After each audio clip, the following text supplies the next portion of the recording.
Listeners, and welcome to the Downright Upright Show, the place to go to hear out loud and proud what Minnesotans are thinking. And I am your host, Philip Anthony, and I'm so excited that you've chosen to join us today, and I'm hoping that you are all doing fantabulous. That's my word, by the way, for fabulous and fantastic mixed together.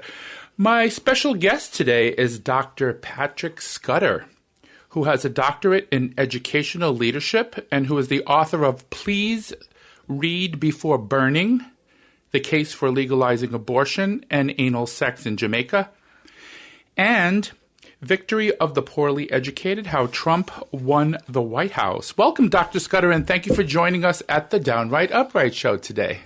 Thank you very much for inviting me. I really appreciate it. And you can call me Patrick. Oh, great. Okay, I will do that. So let's get the listeners a little bit aware of your beginnings, okay? So you were born in Jamaica, right? I was. And what did you do for a living in Jamaica before you came here to the U.S.? Before I came to the U.S., my entire career was spent in communications. Specifically, I was a journalist. I was a journalist for 15 years. I worked in radio, television, a little bit, mostly print. And while I was in print and television, my area of expertise was politics. So I worked for Television Jamaica, and I was the reporter assigned to the parliament. So I would report on what was happening in Jamaica, the Jamaican parliament, telling the people what laws were being passed, etc. So when I was working for a newspaper, I was doing basically the same thing. I was a political reporter. I can brag and say that a number of my stories were on the front page. Oh, cool. Then when I left journalism, I went to work with the Jamaican government. So I was a communication advisor for the Secretary of Energy. And so I was the one who helped him to craft his media policy. I engaged in some speech writing. I helped him to... Did you have news conferences? Did you do that Yes, as well? I was the one who organized all of his activities that were media-related. Oh, wow. And I was like his liaison to... So you were like the Jen Psaki of Jamaica. I wouldn't exactly say that. I'm just kidding. But I played the role that Jen Psaki played for him. Right, Yeah, exactly. Yeah. So I did that. Awesome. Yeah. Okay. So what were the circumstances that brought you to the U.S.? In other words, like what precipitated you to move here? Well, when in 2001, I believe after 2001, there was an election in Jamaica, and the parties changed power, and the person who I worked with did not have a seat in Parliament. Laws are a little different there in Jamaica, so I exited communication, and I actually went to work for a hotel. I was a public relations manager. And that's where I met my ex-wife. Okay. While she was vacationing, and I was invited to just come to the U.S. to hang out for a few days. And 2 days before I was set to return to Jamaica, she told me she was pregnant, so I didn't go back. Oh boy, I don't think so. Yeah, well. Good for you. So here I am. You're a responsible dad. 16 years later. Yeah. I have a little girl now. Well, not so little. She's 16. Oh, wow. Okay. Yeah. 17 years later. So, yeah, she's 16 years old. Okay. Now let's briefly talk about your two books, because I find both of them amazingly fascinating. Especially, well, I don't want to say especially one or the other. I like both of them, but one more than the other, I guess. The book, Please Read Before Burning, that book about Hillary.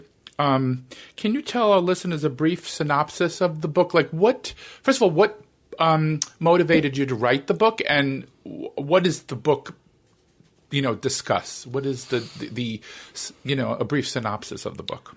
So, Please Read Before Burning is actually my second book that I self-published, and you can get it on Amazon.com by just Googling the name. But I wrote this book because I was concerned about what was happening in Jamaica, even though I wasn't living there anymore. As I briefly, well, not briefly, as we have discussed on many occasions, in Jamaica, it's illegal to have gay sex in Jamaica. So the act itself is illegal.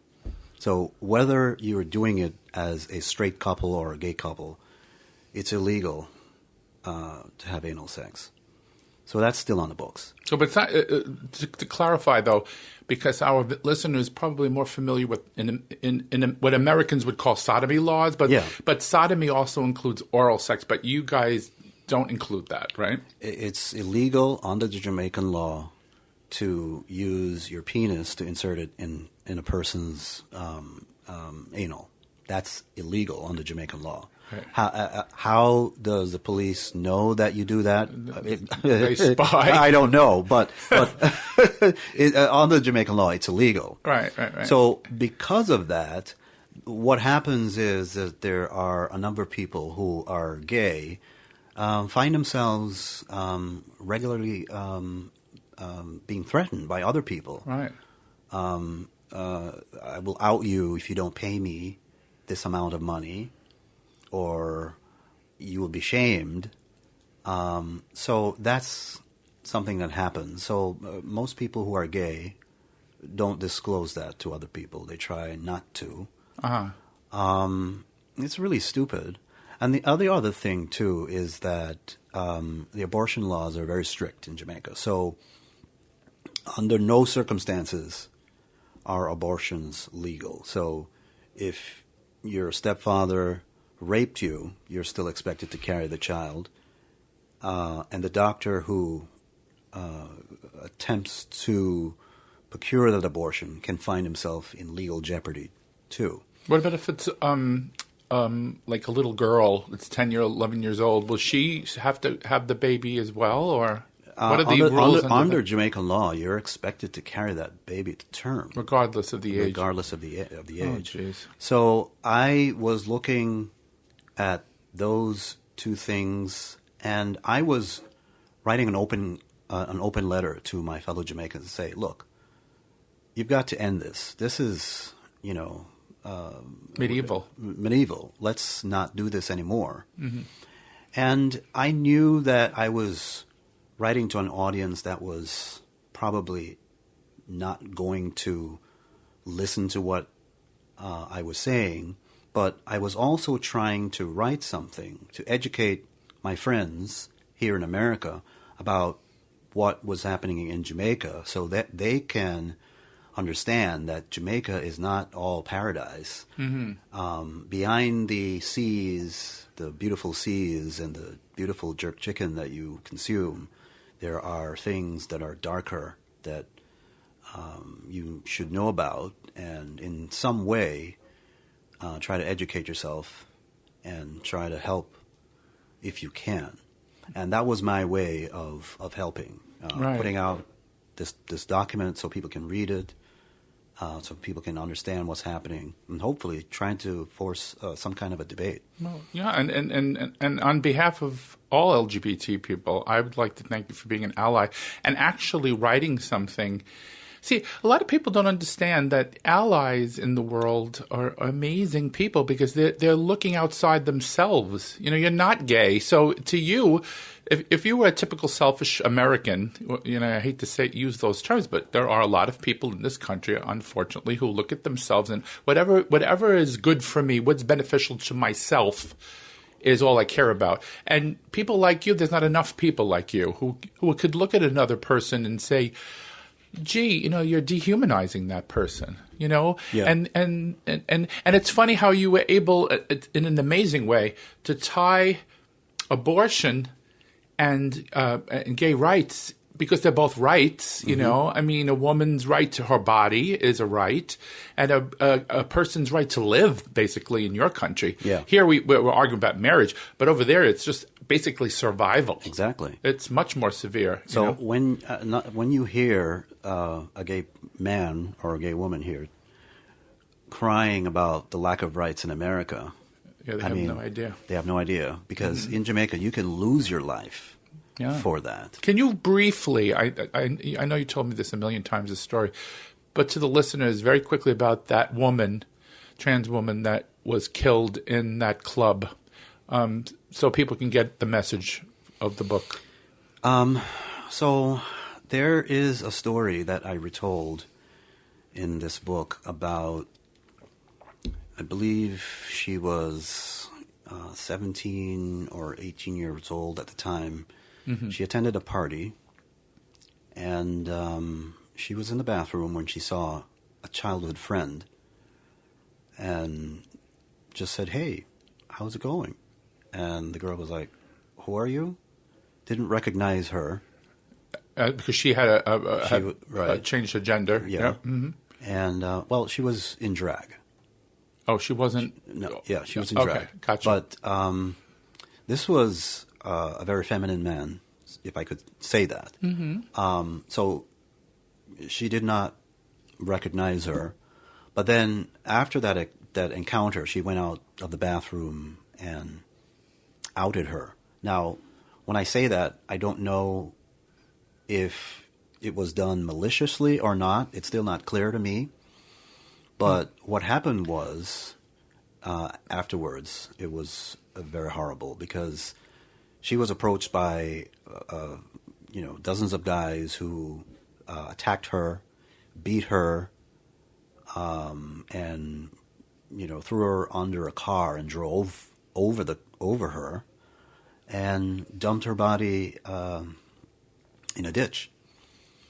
And the crime, her murder, was never remains on. Yeah, because the sick part of it, if I remember correctly, when you told me the story, was when the cops interrogated the people, asking them, "What did you see?" Yeah, nobody saw anything. Everybody said, "Oh, I didn't see a thing." So that's how they get away with these kind of horrific crimes against LGBT people, right? And the police in Jamaica are not very sympathetic to the cause either. That's another thing, yeah. So that's also a problem, where law enforcement are supposed to be, protecting everyone, but it depends on who you are. You don't get the same protection.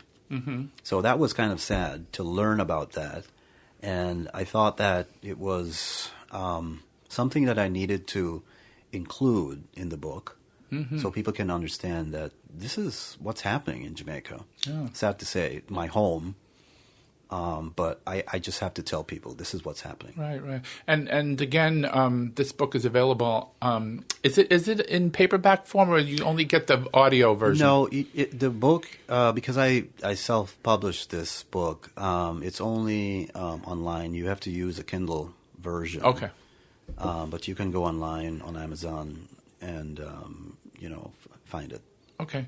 At the end of the show, would you be able to tell, when we conclude, maybe remind them where they can, the name of the book, where they can find, the information? Because I want to go to the second book now. Okay. Because this is the book I remember you wrote when I first met you. I think around the time I first met you, had to do with Hillary Clinton. It was called Victory for the Poorly Educated. And when I read the title, it didn't connect right away. I didn't understand what that title was, but so you can pretty much explain it when we finish. But can you give us the Cliff Notes version of the book? Like what is the idea of the book? So I wrote this book because many liberals and Democrats were confused about the reasons why Donald Trump won. They didn't get it. They didn't. I mean, nobody thought that he could win. Yeah, I didn't. I was one of those people. Right. I had no idea. But, on reflection, I must admit, I was kind of, I couldn't believe as well. But on reflection, looking back at all the media coverage and reflecting on what was written, I thought, yeah, I understand why he won. And so what I did was to list those reasons why he won. And so I was basically saying that Donald Trump did something better than Hillary. He understood what the electorate was like and what would appeal to them. Hillary Clinton was running an election on the assumption that the electorate was well informed. And I gave you this example many times in our, long-running debate. She had a policy on mental health. It was like in book form. Mm-hmm. And I remember telling you, did I read that? I didn't read that. Did you read it? Mm-mm. No Democrat read that. Donald Trump did not have a mental health policy. Okay? But he won anyway. Yeah. And that's what... but let me finish the point. Yeah. That is what Donald Trump understood about the electorate, that the electorate is not that intelligent group of voters that knows that these are the issues that we're confronted with, and this is why we should choose this option than that option. But Donald Trump understood that the electorate was a mob. Yeah, but maybe I'm wrong. Please correct me, because, again, this is your field of expertise. I was always under the assumption the reason people voted for Donald Trump was because he othered a lot of people, and he united the white working class people who felt that they were being ignored. Because if you remember during the 90s, I think it was, where the jobs are being shipped to China in those Midwestern states in the South, where they had factories and building things and stuff. And now they found them were all boarded up and closed, and then they had no jobs and they were poor. And they had to blame, you remember how even when the Italians and the Irish came to America, you remember how they were othering them as well? Yeah. They're going to take your job and they're going to do this, that, So was that part of your book? Did you address that in your book, that could be a part of the reason why he won? That's a very valid point you made, Philip. And I'm not saying that that's not a part of it. What I'm trying to say is that's a part of it, but for that to be an issue, there has to be some root problem or root cause that is causing people to think like that. And what I was basically saying in the book is, if you have a public that is not very informed about issues, they can be manipulated easily to believe this or that, and they'll vote for you because they're not the kind of people, and of course I'm generalizing because there are intelligent voters, but the most voters are not going to read Hillary Clinton's policy on mental health. I consider myself a highly educated voter, but I didn't read that. Mm-hmm. So if you and I, Philip, are not going to read it, yes, how do you expect a reader, a voter, that's very valid, who never went to high school? Yeah, he's not going to be engaged in that. I hear you. So that is what the point I was making in my book, right, that Democrats did not understand that. Right. And if you don't understand that, it means that you have to go back at the table and look at who your voters are. You have to. You want to be in business to represent people. You have to understand who you're representing. So when Democrats were saying, "Well, we lost because Trump is a racist," or he is fear-mongering with immigration, build a wall, and all that. All of that is true, mm-hmm, but he was able to do that because he knew what kind of voter, mm-hmm, he was trying to represent. I get you. And mm-hmm, so that's why I used the title where he said, "I love the poorly educated." Yeah, he did say that. So right. So in other words, he was saying, these are my voters, and my voters are going to vote for me. Yeah. And when he said, Trump... I could shoot somebody on Fifth Avenue. There you go. Yep. That one was another one. I call Trump an honest liar. because he's making a declaration. And a lot of the media, I too got this wrong. I thought he was denigrating his voters when he said that. He wasn't denigrating them. He was telling us who his voters are and how loyal they are to him. That if he went on Fifth Avenue and shot someone, they're still going to vote for me. And they did. They would. I don't think that's far from the truth, actually.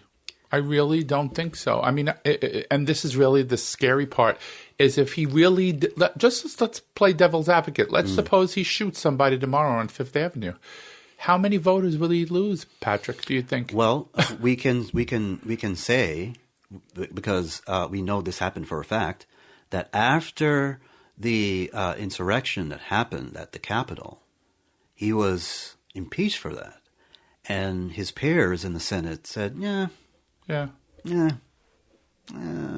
So what? Yeah. So, and those people in the Senate were fearful to do it because if they had pulled the trigger, they feared that their voters would not like that. And if you look at the number of people who had voted to impeach Trump in the House, I think they were all primaried or lost to other Republican candidates. I believe you're right. Yeah. Mm-hmm. So, there is that fear. And so when Donald Trump was telling you, hey, I love the poorly educated. If I shoot somebody on Fifth Avenue, they're still going to protect me. Yeah. Mm-hmm. And then I remember I'll grab women by their whats, making fun of that disabled reporter. I mean, there's a litany of things that any other candidate. Do you remember? I always think of this story, and it makes me laugh. If you compare it to Donald Trump, it's really funny. Do you remember when Mitt Romney was caught on a hot mic saying 50% of the voters would never vote for me because they want things for free? Yeah. That was enough to get people not. You can't even compare that to what Donald Trump said and did. So it's just we've come a long way, haven't we, as far as what it takes for people to realize that this person's not qualified. Yeah. But this book, Victory for the Poorly Educated, I wrote this book because I wanted Democrats to have a conversation to reflect on how do we win elections? What are we doing? What are we doing wrong? Because I still don't see a lot of signs that we have learned from that mistake that we made. Mm-hmm. Because, in New York, which is a blue state, there is an inability to understand the Trump element.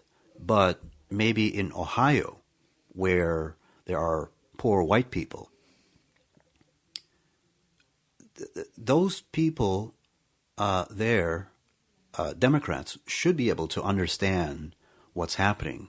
And so why are a Midwestern poor white person feel that Donald Trump is something that they should be attracted to? I don't know. You got me. Well, Democrats must try to figure that out. Yeah, because we're not in the business of only representing one diversity group or this group. Mm-hmm. We have to represent everybody. Sure. Or try to represent everybody. The more people possible. That's the reason why the Republican Party is at risk of being a marginal party, because they have given up on black people. We don't gay people, trans people, Asians, Latinos. No, because they in Florida we have seen the Latinos coming out in droves. But that was the only state that really. That's true. But when you were talking about New York before, I was trying to get in there. You said New York is so blue and but we did lose four districts that flipped to the red side because of crime. Yeah. Because of all the people getting carjacked in New York and What do they think the Republicans are going to do any differently Yeah. To change that. I mean, crime is, you put people in jail. That's the only thing you could do. Yeah. Well, right? Take that issue, for example. I mean, defund the police. Yeah, that was a big mistake. If there was a reason to say, this is what you not say, Democrats just don't know how to come up with a slogan. A better slogan. That resonates. I was telling you that, make America great again. How can you be against that? Because of course you want America to be great again. Yeah, but then my follow-up question is again, when slavery was around, or before civil rights, of course, before women had the right to vote, of course. I mean, the word again is very tricky. I know. But on the face of it, it's hard to to be against that. I mean, we know that was coded for a lot of other things. Absolutely. Yes. But the point I'm making is Donald Trump and Republicans, they understand what the electorate is. And because they understand the electorate, they know how to manipulate them. Mm-hmm. Democrats are always too busy governing. So they can't, come up with a way to message. The last time Democrats successfully did that was, I think, when Bill Clinton had gurus came out and said it's the economy, stupid. Obama didn't really need a message. All he needs to do is just be there. Just be there. Yeah. That was enough to carry him over. He was charismatic. He was charismatic, but also because how can you not vote for the first African-American president? Mm-hmm. So whatever the message he had, that was just like, extra gravy. So Democrats were able to get away with not realizing that, your messaging is not, good. Yes. To follow up on this, if you were in charge of the Democratic Party's campaign messaging, let's say, for the 2024 election, just being that you've had this experience before, that like you said, you were a spokesperson for an official in Jamaica. But if you were the spokesperson for whoever the next presidential candidate is for the Democratic, but we'll talk about that later, what would be some messages that you think would really work for the electorate out there that we could push for? I bash the Democrats. Not just at the top of your head, yeah, though. Well, I'm just saying that, since we started the conversation, I've been bashing Democrats. But I think under Biden, they haven't been too bad. But what I would like to see a little bit more is just be honest with the public and say, look, there is inflation. But you know why? So there's a war. There's a war being fought in Eastern Europe right now. We had a pandemic. The pandemic is there. But Russia invaded Ukraine, and because the American public does not want us to send troops to help Ukraine, what we're going to do is that we're going to send weapons to help them, and we're not going to buy any Russian oil. And we don't want our European allies to buy any Russian oil. So that oil is not on the market. So there's a scarcity of oil. And so we're paying the cost of that. Mm-hmm. They should go out and tell people that. Do you want us to allow Russia to run over Ukraine? Mm-hmm. Yes, we are feeling pay a little more at the pump. But I am willing, Philip. I am willing to pay a little bit more at the pump. Me too. For Ukraine. You know what, Patrick? This is my thing, and I think we talked about this before, but I haven't mentioned it to the listeners. I believe history repeats itself. If you don't learn from history, you repeat it. Yeah. And you and I both know, being very well read as far as history, the Neville Chamberlain versus Churchill style of governing. Now, Neville was, okay, Adolf, if you want Czechoslovakia, just stop there. Don't spread your wings and Churchill was the total opposite. It's like, you take one more country, your ass is grass, and so was FDR.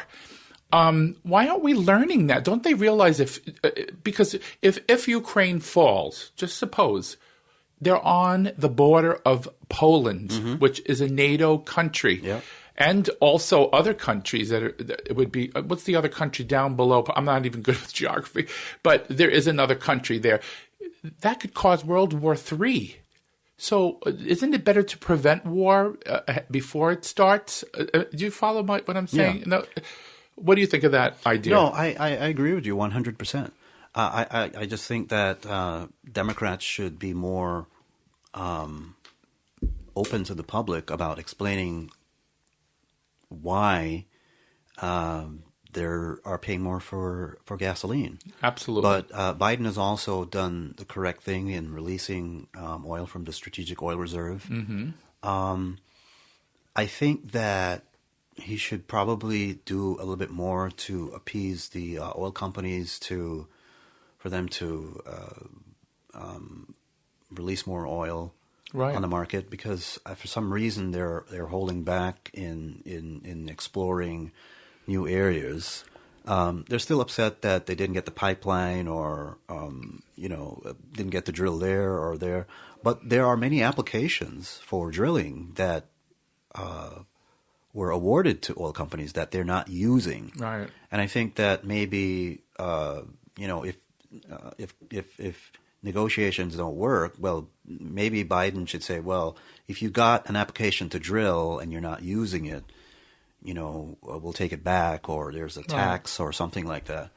But also, you mentioned this before, he's done other things to ease the pocketbook issues for American citizens. For example, lowering prices for insulin or for lowering drug prices. That's monumental. Yeah. I mean, this can, some people were paying like $400, $500 a month for their drugs. Now it's going to be capped at a very low price. So right there, aren't you helping with kitchen table issues? Yeah. Just that alone. Not even talking about other things like you said, drilling in the reserves. So there's more gas coming out into the market, so it lowers the price. So he's done some things, to help the American people. Yeah. And I don't know if some people got that message and some didn't, I think the message has gotten through. And as you can see, that red wave that people were talking about never happened. It was a dribble. It was a dribble at best. So the Republicans took control of the House by a slight majority. They still have the Senate. They still have the White House.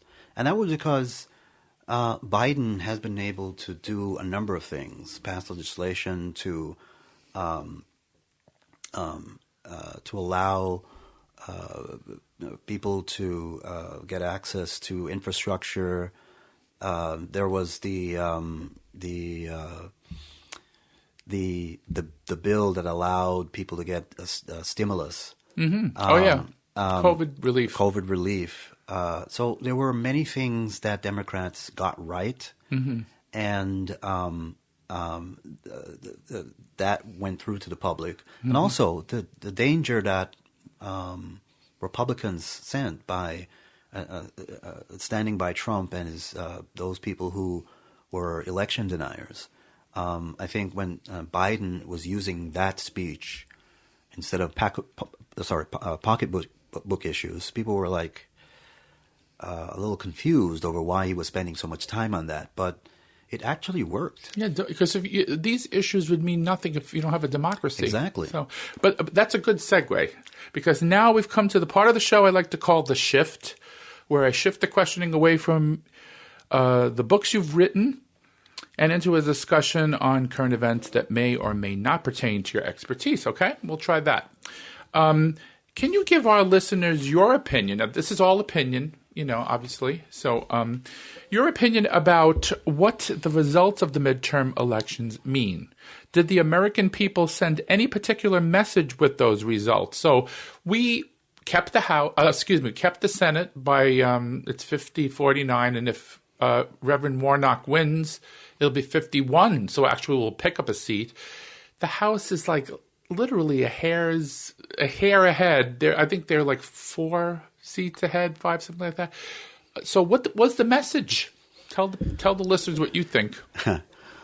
I'm glad you set this up nicely by saying this is my opinion. Yeah, it's definitely opinion. So I think the result of this midterm election should make one thing very clear.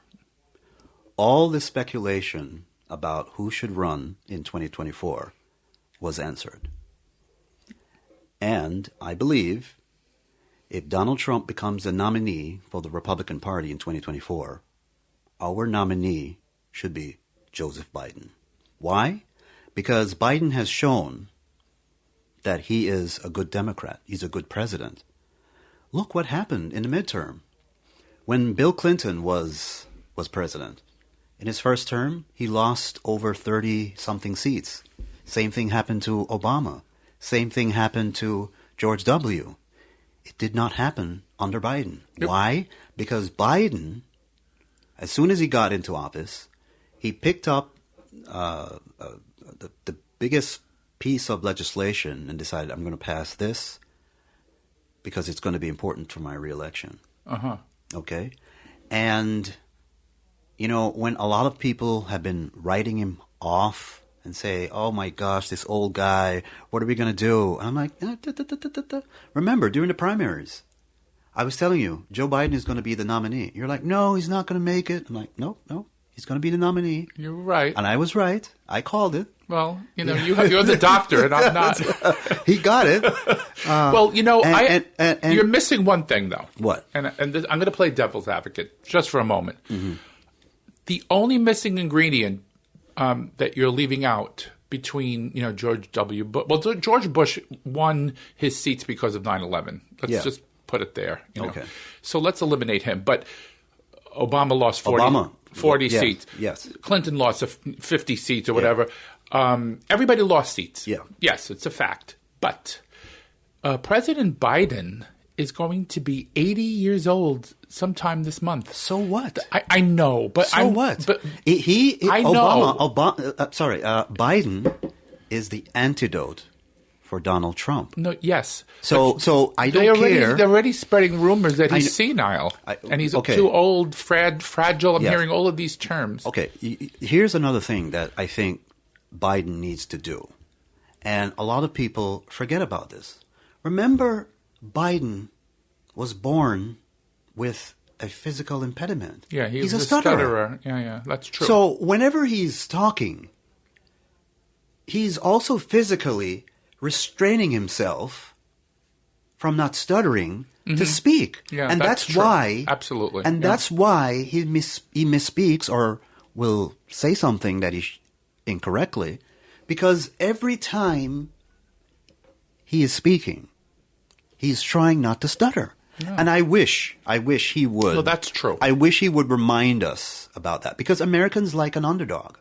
Look what happened to John Fetterman. John Fetterman. You read my mind. When a lot of people were saying, "Don't do this interview. Don't do this debate.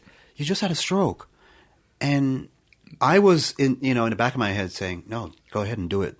Let people see you." I thought he was amazing. When people saw what he could do, even after a stroke, plus he was talking about, I'm going to make sure that Medicare is restored.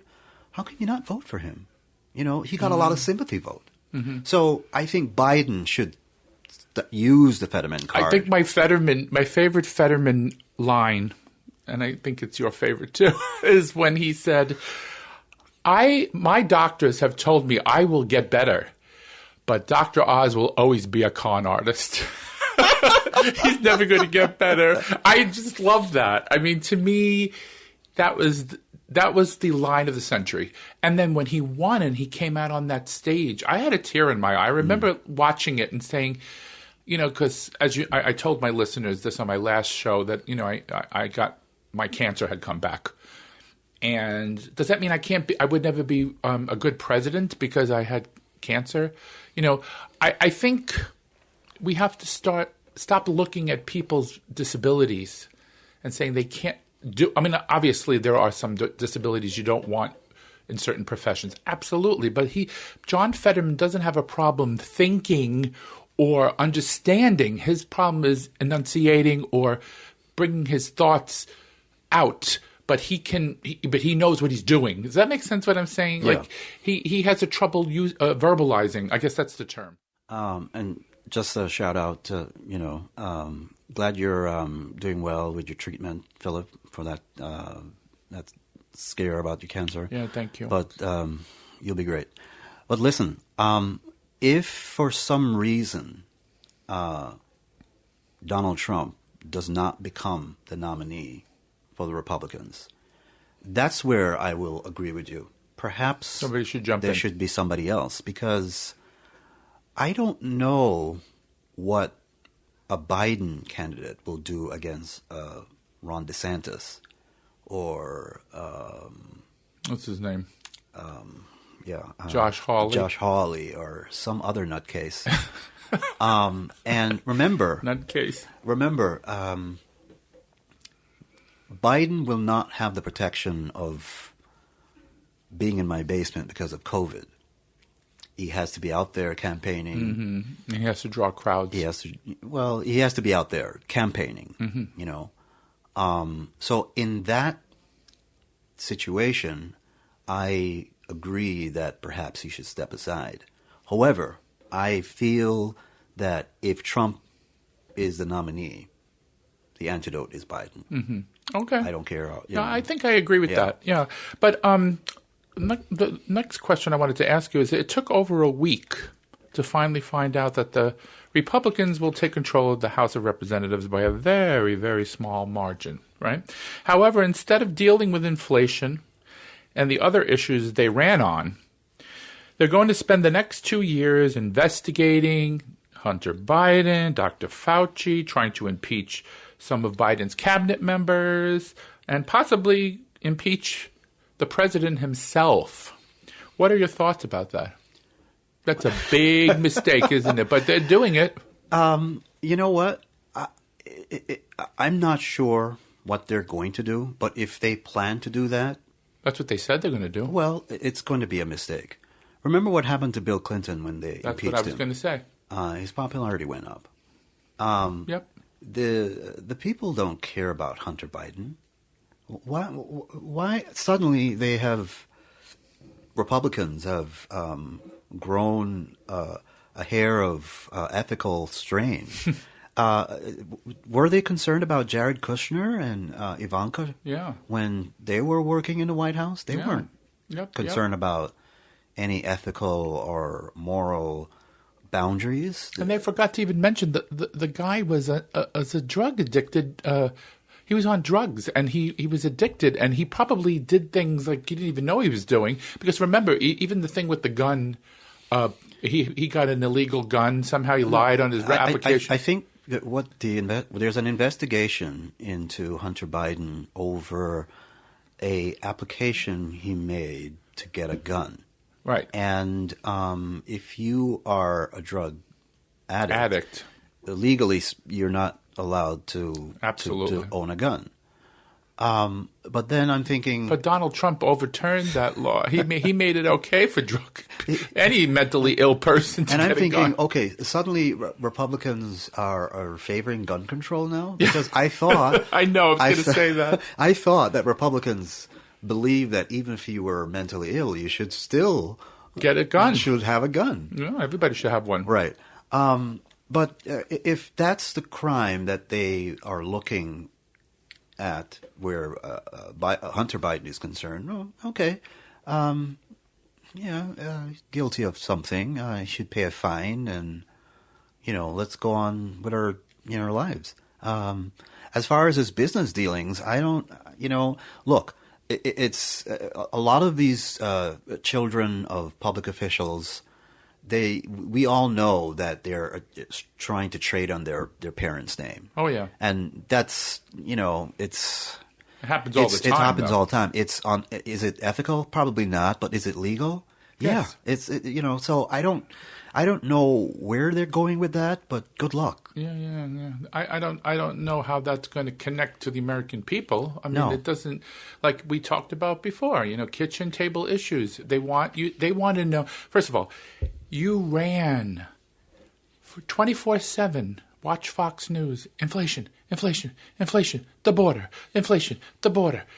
But guess what? You're not going to do anything about that. You know what you're going to do? You're going to investigate Hunter Biden, and that's going to piss people off. Well, don't you think? Well, it's not going to get them any more votes. Maybe the base will be happy. The base will be happy, but then Yeah. I can't imagine what else they can get done, because if any crazy stuff that they send to the Senate will quickly be rejected by the democratically controlled Senate, and even if it gets a chance to pass the Senate, Biden is going to veto that. Correct. And I don't think there's any votes for an override. Yeah. So I guess the only thing that they have left is Hunter Biden. Yeah, I know. But you're missing one important thing. What's that? A lot of the seats that flipped to Republicans this midterm election were in swing districts, 4 in New York that I could think of. They don't want to hear about Hunter Biden. They voted for Republicans for issues like crime and inflation. And if you don't address those issues, it's going to flip back to blue again. So they have to watch what they're doing. I don't see them making the right moves here, but that's just me. All right, the next question. What are your thoughts about Attorney General Garland appointing Special Prosecutor Jack Smith to handle all of the investigations of the former president? What is your view of that? I think it's a good idea, basically, maybe because it won't look as partisan, right? Is that what you're getting from this? Yeah, I think this is a political decision on Garland's part, because there is really no legal reason to do it. But Garland saw that Donald Trump made a politically strategic decision to run for president to keep him out of jail. Yes. So Garland says, okay, I'll play the same game. I am going to announce somebody else to do the investigation. So you can't say I am the one that's trying to play politics. So that's what's happening there. Although the special counsel has to come back to Garland and say, can I do this? And Garland has to give his approval. Right. But what it does distance Garland himself from the decision. Yes. And so it gives that distance some political cover for the Justice Department, not to say that this wasn't political, as Trump is claiming, because that's what Trump is going to say anyway. Right. So that's the reading on that. Yeah, and what do you think about this one? So when the FBI raided, well, they said raided, but it wasn't really a raid. I mean, he was asked multiple times, I think, from what I was reading in reputable news outlets, that please bring those or give us back those documents from the archives. He would give like a trickle here, trickle there. There was so many more missing, but his popularity went up after his house was investigated. So I think Garland's thinking, and this is an opinion again, I want to know what you think. Do you think that that's part of it, that if he does it by himself, his popularity will go back up again, and they'll get the sympathy vote, the Republicans? I know you didn't bring me here for comedy, but this is so funny to me because I've been let go a few times in my career. From what? In media, and oh yeah, okay. Yeah, and when I was let go, I when I'm boxing up my stuff, maybe like the stapler or the stapler, or maybe a paper clip I would take home. But you know what I would not do, Philip? I would not take my work Yeah, home you wouldn't with take me. the work home. Yeah, Just no. maybe a stapler, but not Yeah. the work itself. Yeah. So I've never seen this happen before in my life. And to think that this is a guy who would never read these presidential briefings. And now suddenly he's interested in classified documents. Mm-hmm. And remember, too, he ran on the idea we should lock her up because of her emails. Exactly. Yeah. This So- is even worse. So, They took the actual This document. whole thing is just funny to me. Yeah. He's a mess.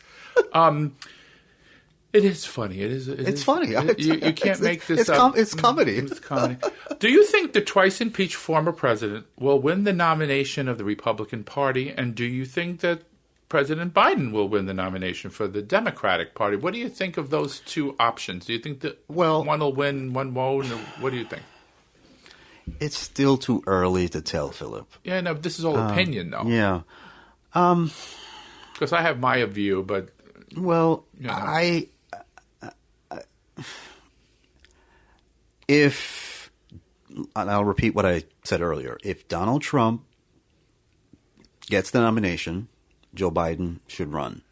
Right. I think he probably will get the nomination because... You really think that? Yeah, because... I'm going with no for some reason. You know, 'Cause Donald... they don't want to lose it, do they? They don't. But here's the thing. Remember when he was caught with his hand in the cookie jar? I mean, the first impeachment, well, it was kind of convoluted with this and that. But the second impeachment was very clear. He was saying, hey,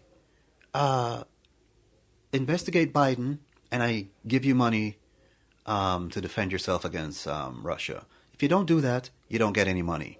Yeah, that was the first one. Yeah. So that was clear. The second one was about sending people to the Capitol during the insurrection and what do you call it? Trying to pick his own electors, all this stuff, like calling up Raffensperger and saying, "Can you find me 11,000? One more than I need." Oh yeah. So I thought that was hilarious. So and still, because you would think, okay, that's easy. Yeah. No, and guess what? They still acquitted him. And the insurrection, okay, if the first impeachment wasn't clear enough, well, you saw what happened, how he reacted, inciting those people to go to the Capitol, and you saw what they did.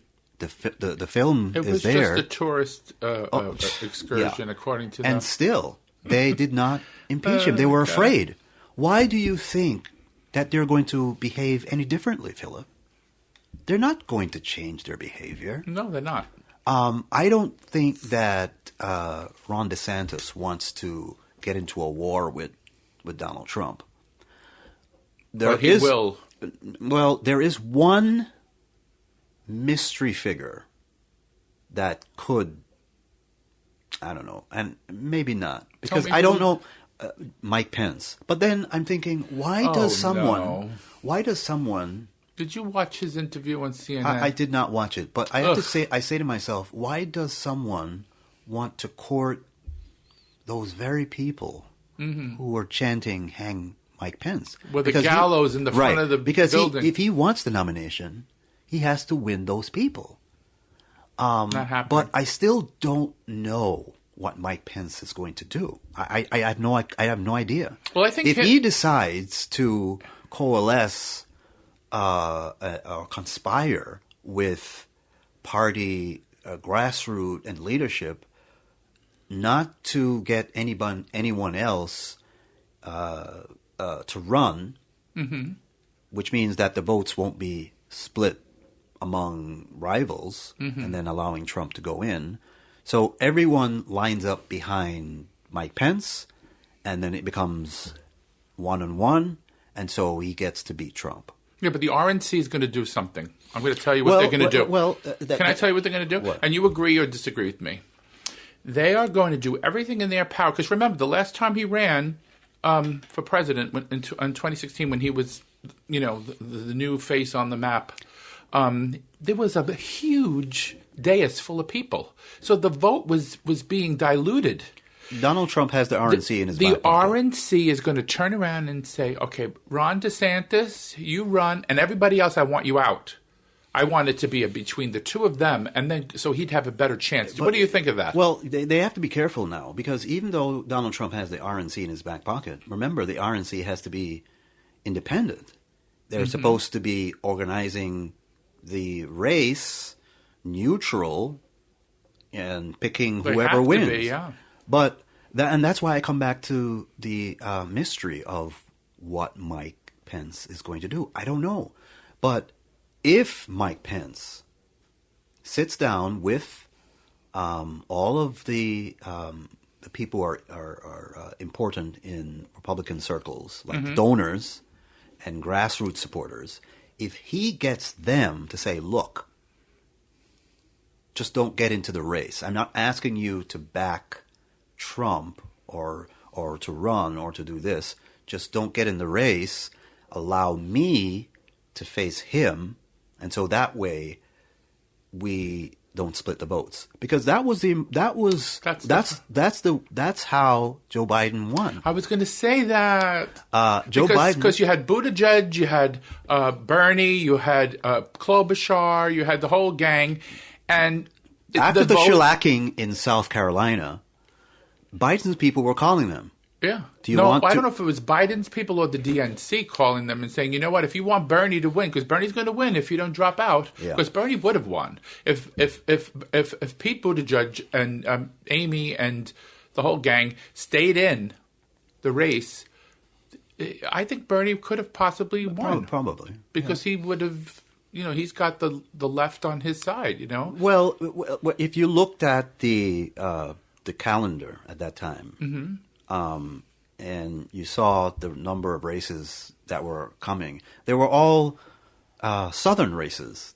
I mean, these were states that Democrats were not going to win in. Correct. But there were races that Biden was going to win. Bernie wasn't going to win those races. And that's why he got froze out, because as they went down, and I thought, all the black voters were going to vote for Biden. Yeah, but I found that very strange, and I'll tell you why. Because Biden wasn't the one marching with Martin Luther King. It was Bernie.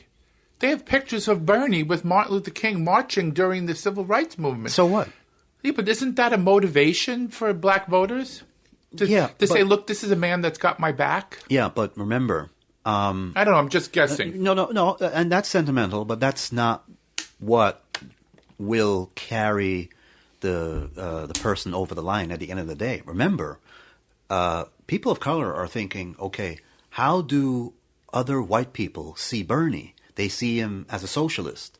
And so that was always the thing that was holding back. Well, that label ruined him. He should have never mentioned... Because Elizabeth Warren's pretty much the same, but she never used that term. Right. You notice that? Yeah. And so black people have to think, okay, who is the person that other white people will find palatable? And Joe Biden is the least threatening person out there. And so that's why they went with him. Okay, so if... This is a big if Trump doesn't get the nomination, let's suppose it's somebody else. Because he's in jail. Right, yeah, maybe. Let's just say Ron DeSantis. Yeah. Okay. Who do you see in the Democratic Party? Because this isn't a prepared question. I just thought of this question because it's a really interesting question. Who would you like to see jump into the ring? Would you like to see... somebody who ran already, or somebody just brand new, or maybe somebody who's in the private sector? Who is there a person who you think could jump in there and fight against Ron DeSantis on the stage? Well, on the debate stage. Excuse me. I'm going to tell you that. Do you have one in mind? No. I'm trying to. Come up with one? No. I'm trying a polite way to tell you that I don't have an answer to give you. Oh, all right. Because let's play this. This is a great game. Here's a great game. No. Okay, but you can tell me that this is a great game. I really would love to pick your brain about this. I'm going to throw names out at you, and you tell me on a scale of 1 to 10, 10 being absolutely and 1 being no. Yeah. Who you think should would be a better candidate against Ron DeSantis. Just throwing it out there. Okay, let's start with Governor Newsom. Could be. You got to give me a number, one, because I want to see who you lean towards. All right. Can we scrap the game just for a second? Oh, okay. Okay. If there was somebody out there, I think he could be a possible person to run. But because he's a fighter, that one. Well, what I like about Newsom is that he knows how to come back when he's attacked. When he gets a punch. And Democrats don't know how to fight. That's right. But trying to answer the original question that you posed to me, which is, I was saying that I don't know who, but I wanted to say was, it should be somebody who maybe speaks like DeSantis, maybe a politician from the South. I was thinking a white male. Gavin Newsom is a white male, but he is from California. And, it doesn't matter who, they'll always paint him as a liberal. And the fact that he's from California, that's... Amy Klobuchar, 1 to 10. No. No? No. How about... Because, and it's not because she's not qualified, but the Hillary Clinton hangover is still there. And it's sad to say this, that because... Please don't say that you think because she's a woman it's not going to help. Oh, God. Sadly... Are we still in that state of mind in this country? Well, Philip, we haven't elected a woman president. Well, do you think the abortion, dragging all those women to the polls, you think that won't get them to they don't mind, want a woman? They don't mind wanting a woman leader, but president? I mean, look at the insults that Hillary got just for wearing pantsuits. I mean, I don't see anybody talking about Trump's pants. Governor Whitmer. She kicked ass this election. She flipped that state blue on her own. What do you think about that? Pete Buttigieg. The gay thing is a problem. Sadly, we're just not ready for that. And again, this is not that I don't believe that he couldn't be a capable person, but you have to think, what does my opponent, what the voters, what are they going to think? Right. And I'm thinking that because half of the country is still not there yet. Remember, in California, they voted on gay marriage, and they voted it down in a referendum in California. They weren't ready for it. Remember, gay marriage was given to us because of a court decision. Right. The court said, no, this can't go. Right. We're going to strike this down.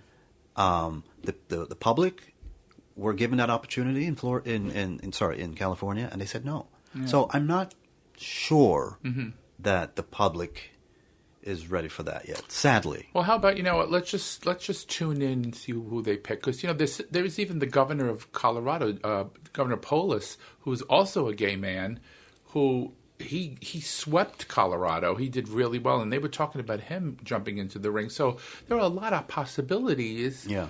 But like you said, I do like fighters. And to me, Gavin Newsom, I was a Pete Buttigieg supporter, but I was because at that time we wanted somebody who was just cerebral, very smart. Now we need a bulldog. Yeah. And I think Gavin Newsom would be that person. So we'll see. Let's just tune in and see what happens. I have one more question before we end the show, and then you could give those website for your book, okay? Because I want the people to buy your book and read it, because those both books are amazing.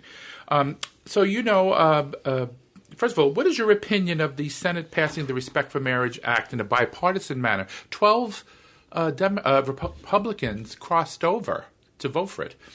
And as a follow-up, what are your thoughts about some on the right saying if this passes, it will be an attack on religious freedom? This is the final question for today. It's way overdue. In this country, as I said earlier, the Supreme Court finally ruled that you can marry the person that you love. Mm-hmm.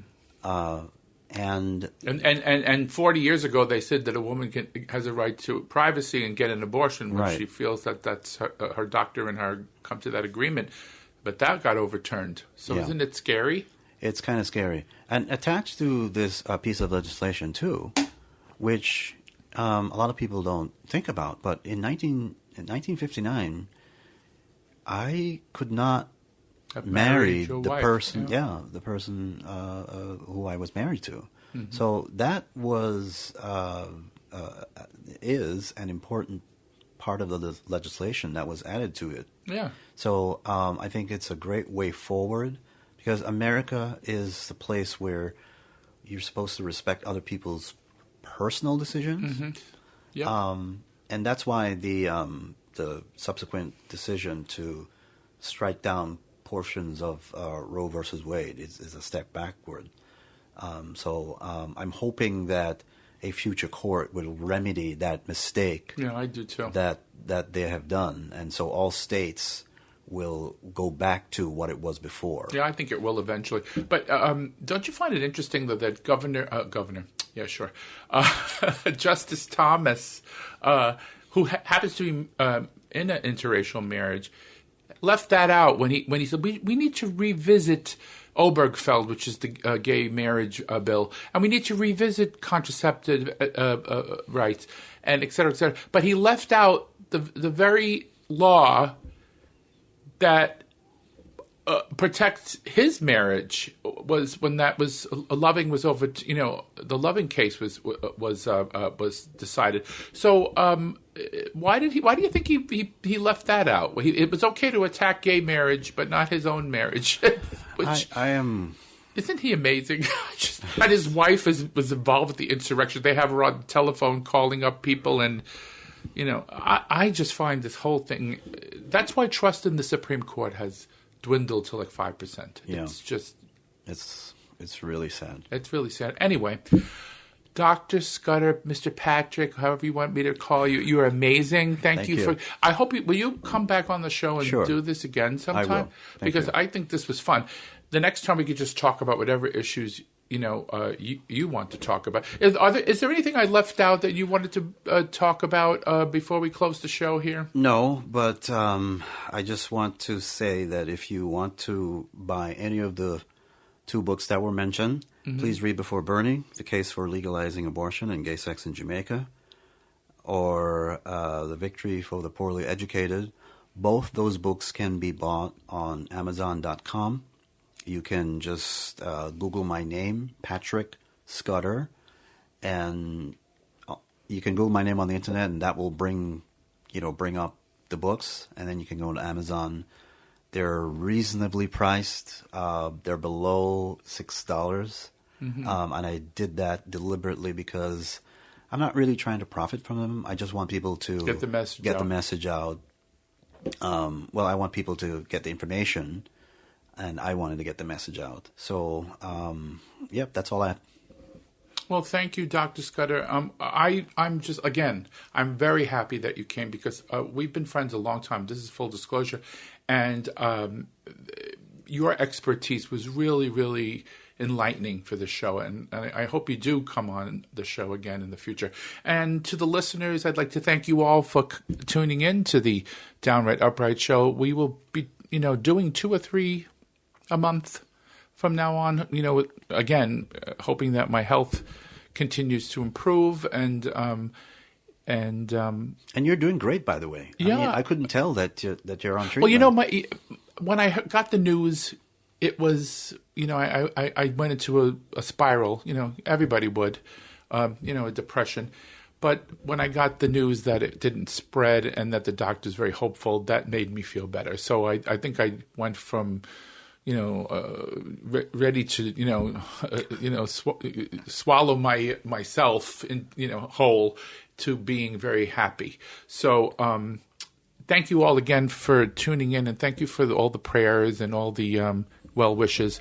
And please tune in to the Downright Upright show again in the future. I am Philip Anthony, your host. Thank you and have a great day.